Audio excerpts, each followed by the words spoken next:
I bet you thought we were never going to finish this series, but I got a new friend. We're going to talk about orcs, and we're going to finally wrap up this Faction War series. Let's get it.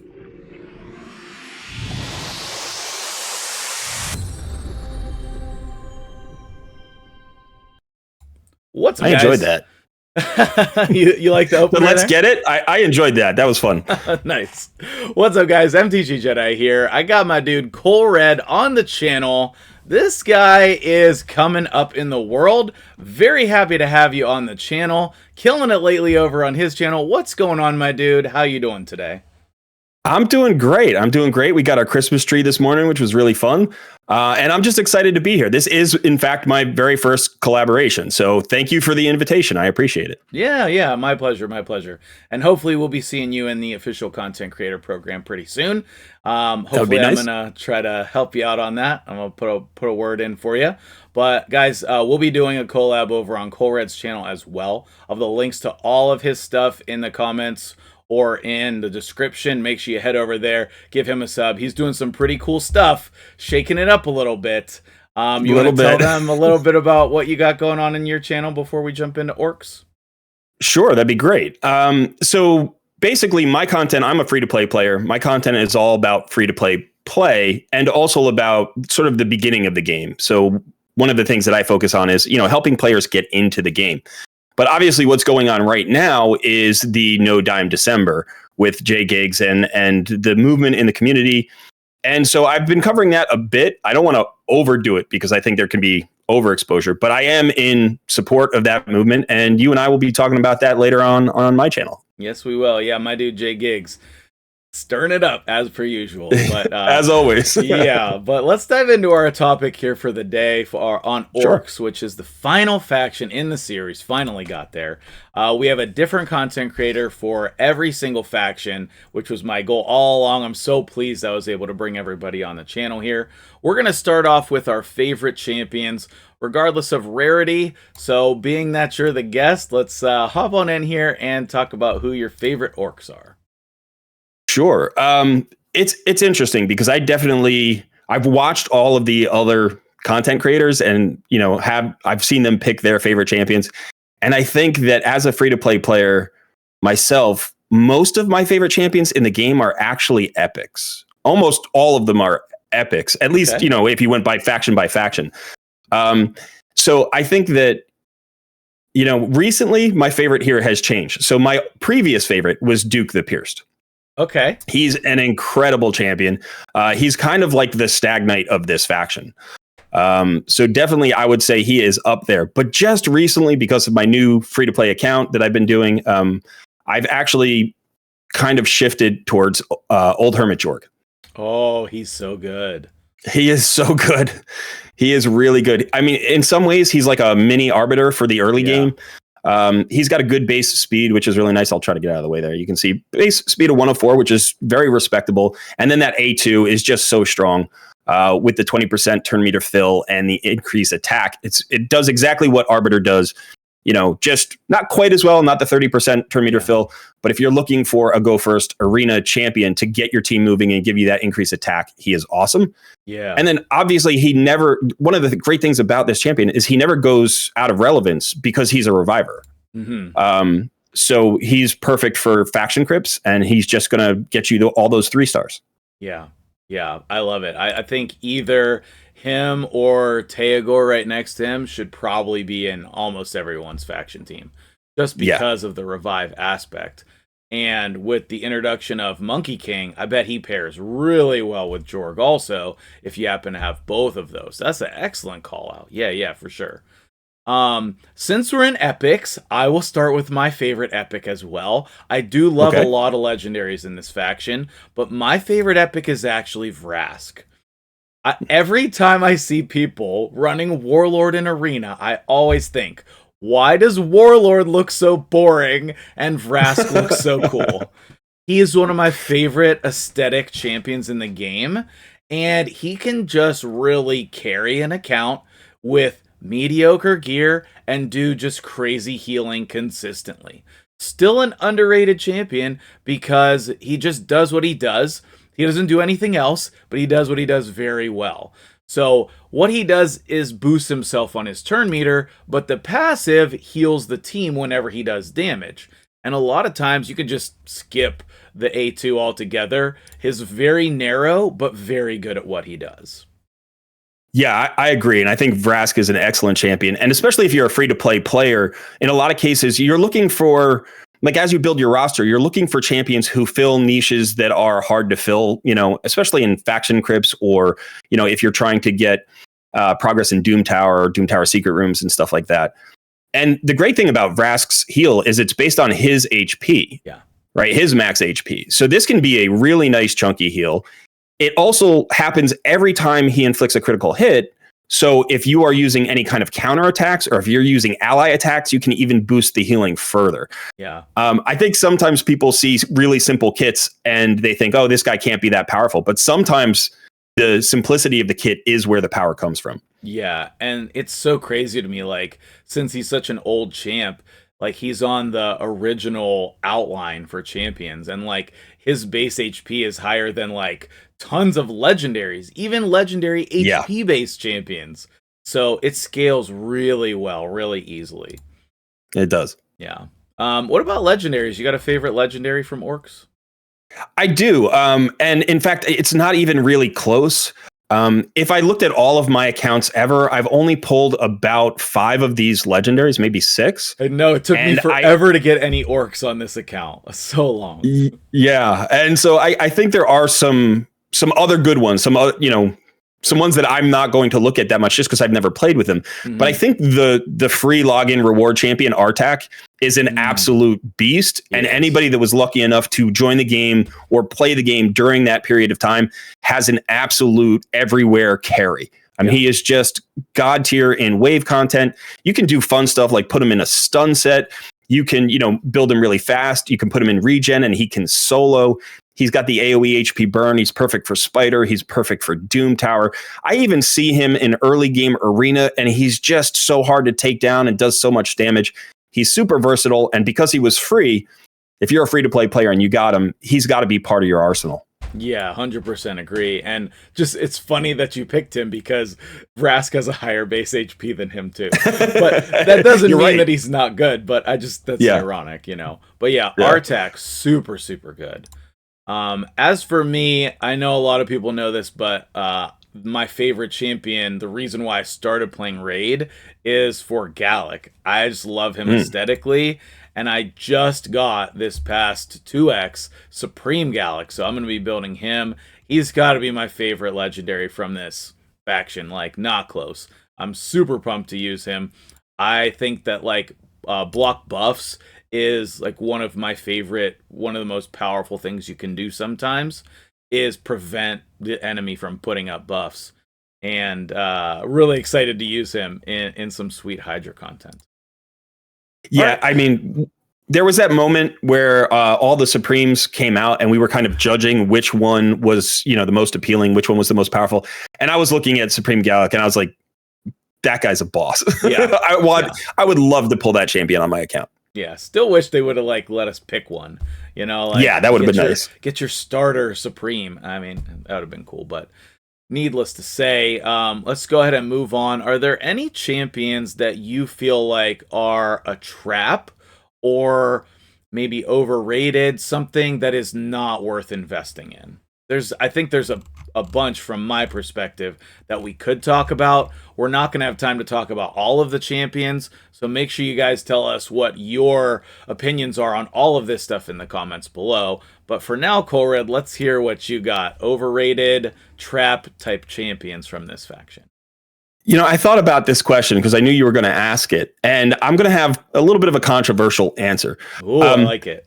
Yeah, the first thing I would say is, as a free-to-play player, I don't have the luxury of ignoring any champion. Okay. I have to consider every option, and if you're running up a free-to-play account and let's say you're trying to get into faction crypts, if you have the worst epic in the faction, it's still a natural 4-star.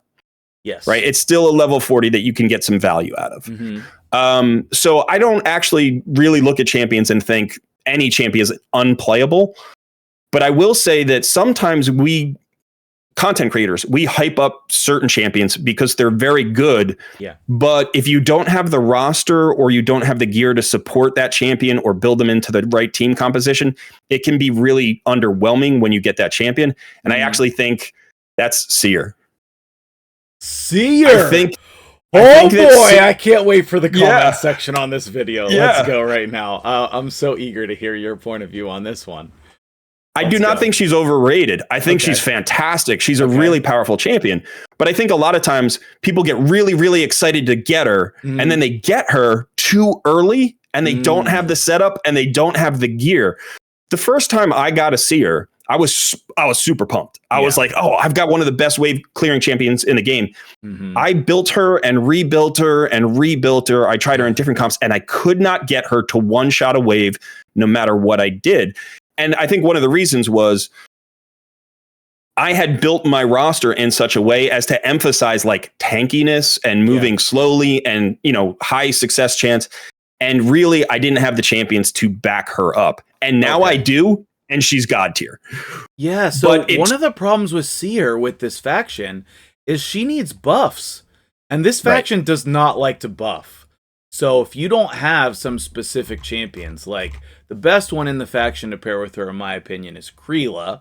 But you can see I don't have her, so I definitely didn't do that.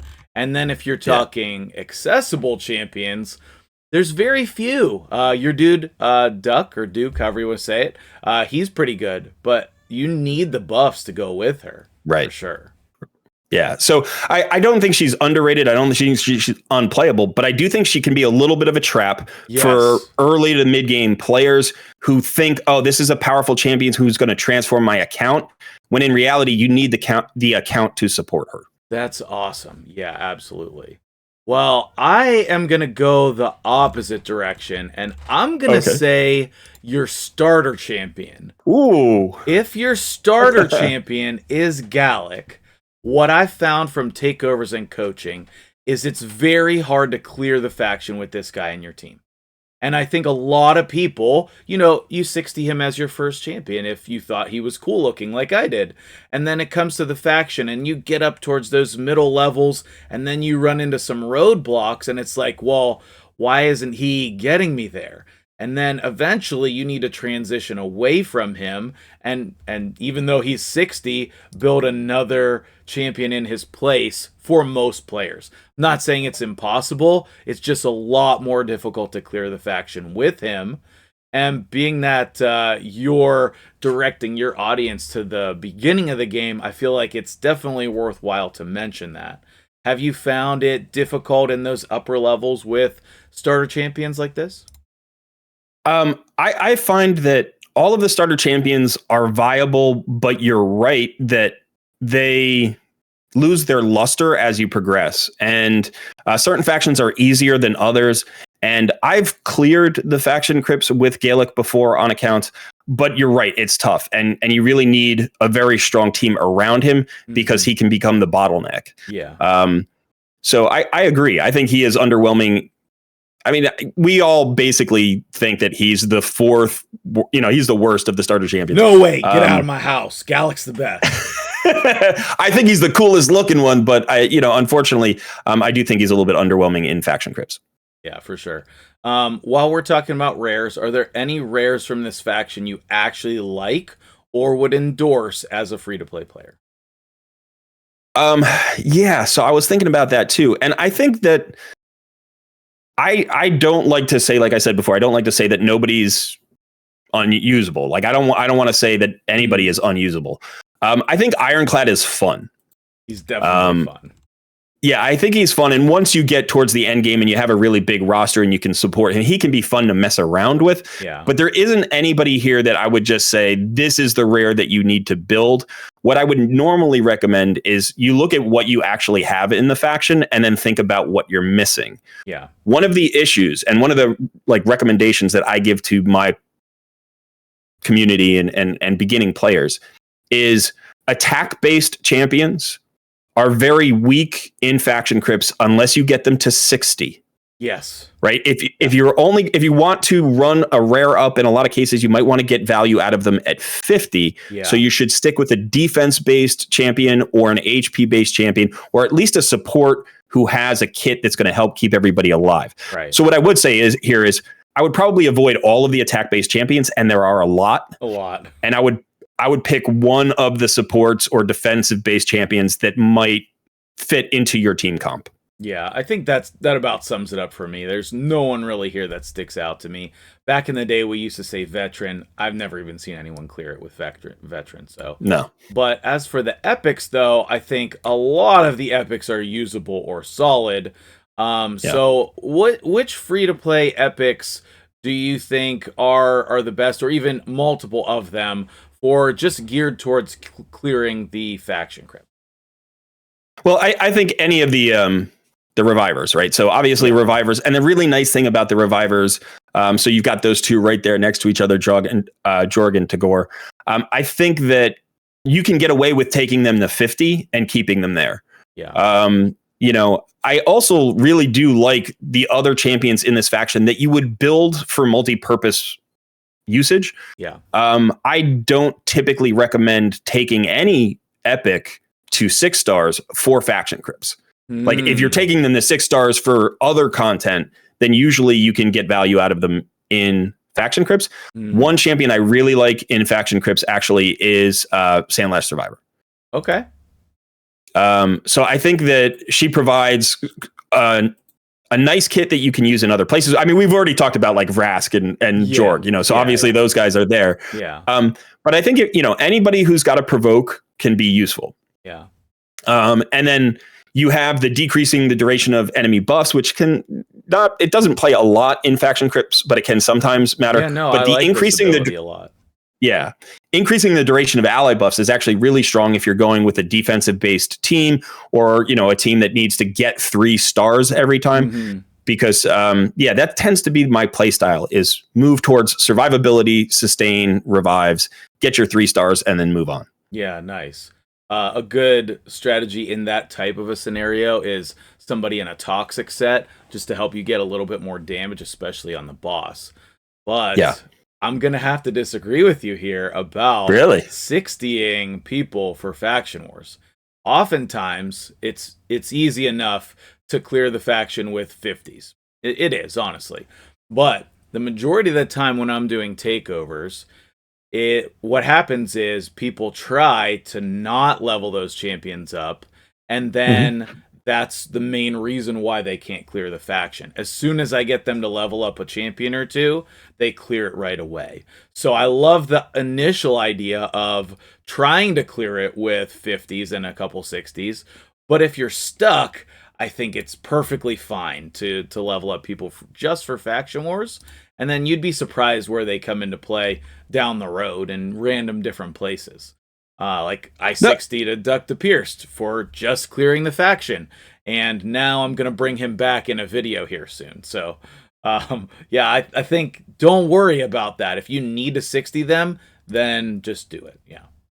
I agree, actually. And I do think that you will get to a point, if you are pushing faction crypts, you'll get to a point where you will need 60s. You will have to have, and especially in certain factions. And so I agree. I just think that early on, you don't want to 6-star anybody who's not going to give you more than one place of, using them. Oh yeah, more than one early benefit. On, 100%. Right. Yeah, absolutely. But as I was pushing for my Lydia, I definitely had to 6-star champions just for faction crypts. Absolutely. Yeah. Okay, cool. I accidentally backed out Orcs there. Okay, so a couple other Orcs here, just legendaries if you have them. I feel like the majority of these legendaries can help you out in faction wars. But people like Nogdar, who are pretty niche, you got to watch out committing and, investing in them. If there are some people who like him, but champions like that, or like Danag, or a couple of these other champions, they're pretty niche. And so if you are, short on resources, definitely be careful about who you're 6-starring. But a lot of these orcs are very good for faction wars. Make sure you guys are telling us who your favorites are in the comments below. because we're going to move on to some good team compositions here. So who are you picking as your, like, go-to? If I have this guy, he's going in my team. What champion are you picking for your accessible faction war team? Accessible faction war team. Okay, so I think that, you know, we've already talked about Artak because he's accessible, but if you happen to join the game after Artak was no longer free, then I think, you know, you want to start thinking about what epics you're bringing and what you need to support those epics. Yeah. And not that long ago, I got Iron Brago, and he slots in so well with so many different champions. Yeah. Like, he pairs really well with a Vrask. He pairs really well with a Duke the Pierce. He pairs really well with Sandlash Survivor. Yeah. So he just gives your whole team extra tankiness. And if you are moving in that direction, it's going to be a very flexible, like, it's going to give you options in those epics. If you have him sort of as your foundation for your team. Yeah, absolutely. I love that as a call out. If you have him, he's definitely going to go in your team. Let me go ahead and mention, I want to say your next pick for your team has got to be either Duke or Zargala, one of the two. I really think you're going to want a decreased defense champion. The trend lately has been to take those out of teams in Arena because of the sheep meta that we're in. Right. But I see that overflowing into other areas of the game, and we really need to get back to putting a decreased defense champion in our teams. It makes all of the content so much easier. So your choice of one of those two, I'm picking either one that I have. Who do you got? That's a great call out. Then? After the decreased defense. Yeah, so we're going to have some kind of really supportive champion like Iron Brago. Then we're going to go with a decreased defense champion as our second pick. Who do you want in the third spot then? Yeah, that's a good call. I think now you got to start thinking about damage. Okay. Right? You've got your baseline, you've got your increased defense, you've got that extra mitigation from Iron Brago's passive. Now you've got, you know, if you have Duke the Pierce, you've got a lot of utility there. If you've got Zargala, she hits a little bit harder. Yeah.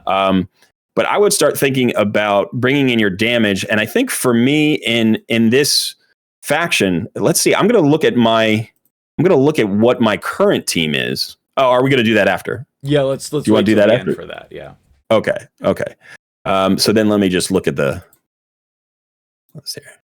While you're thinking there, I'll go ahead and jump in with the next one. Sure. I like some type of control in my team.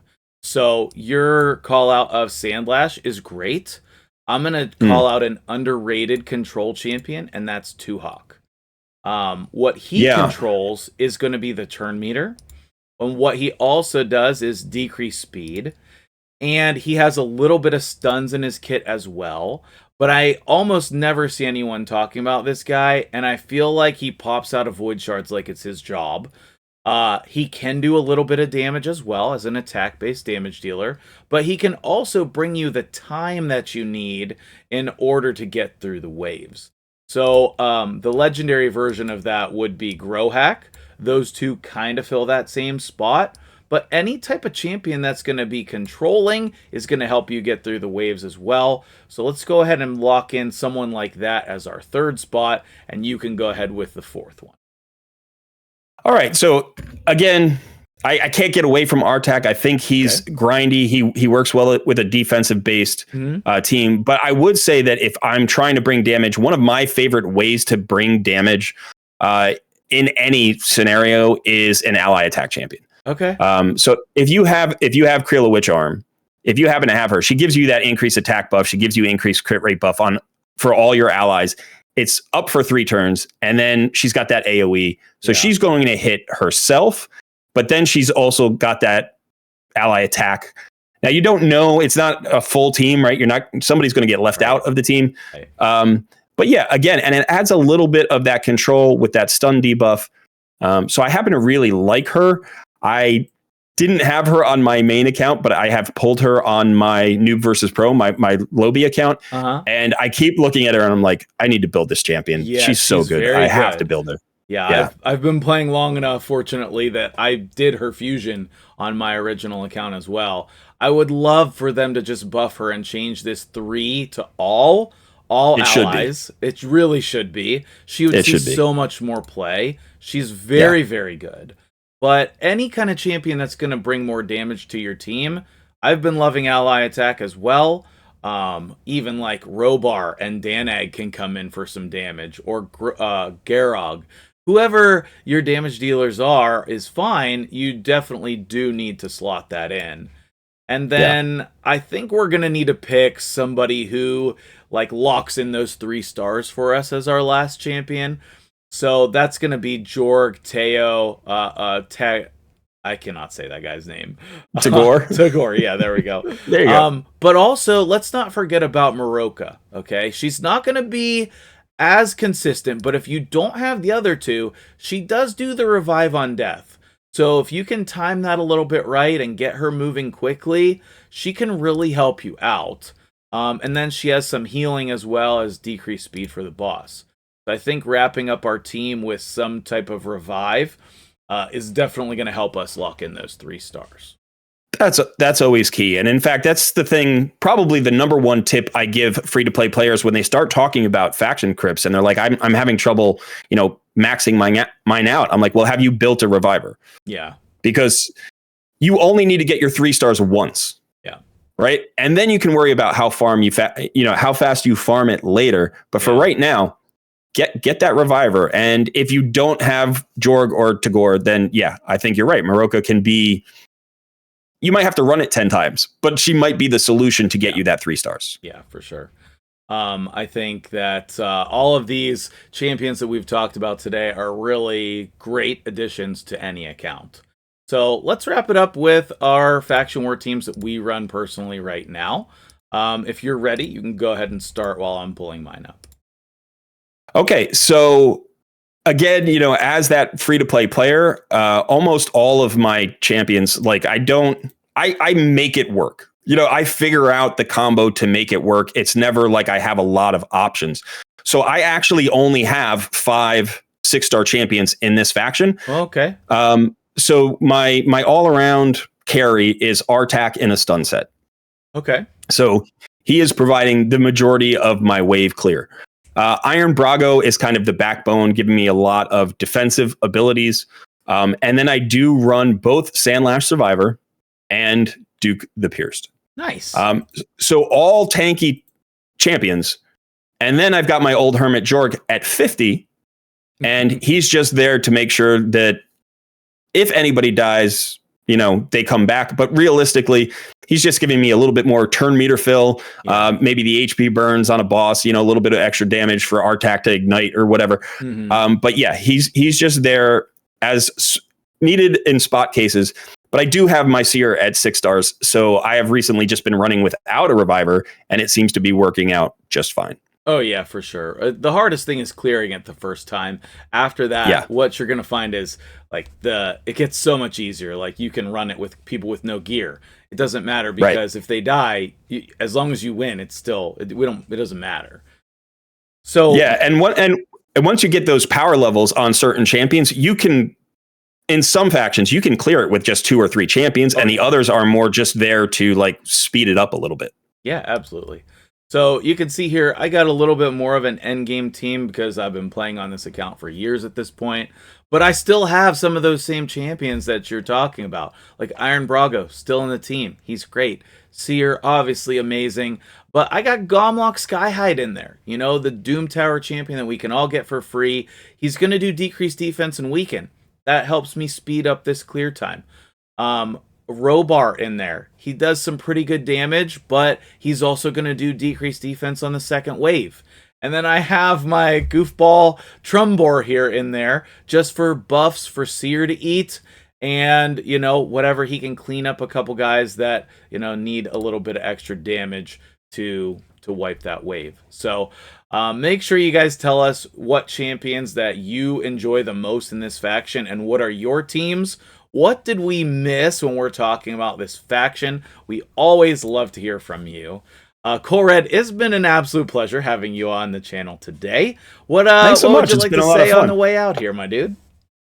What do I? Well, I would say a couple of things. One is thank you so much for having me. This has been really fun and informative for me. You know, as a new and growing content creator. I also want to say that I think that the content creators in Raid are fantastic. And you know, I've been watching you for a while, so it's a little bit surreal for me to come on your channel and be my first collab. But it's been absolutely great, and I'm feeling the support of the other content creators, and yeah, I'm really relishing that. So thank you so much. Yeah, my absolute pleasure. It was great having you. We'll definitely have to do it again sometime. And remember, guys, we're heading over to Colred's channel to record a collab over there. Make sure you check that out as well as some of his other content. And we'll see you guys later. Wrapping up the Faction War series for 2023. Thank you guys so much. Have a wonderful and great day. And go check out the rest of the playlist if you have not at this time. So, peace.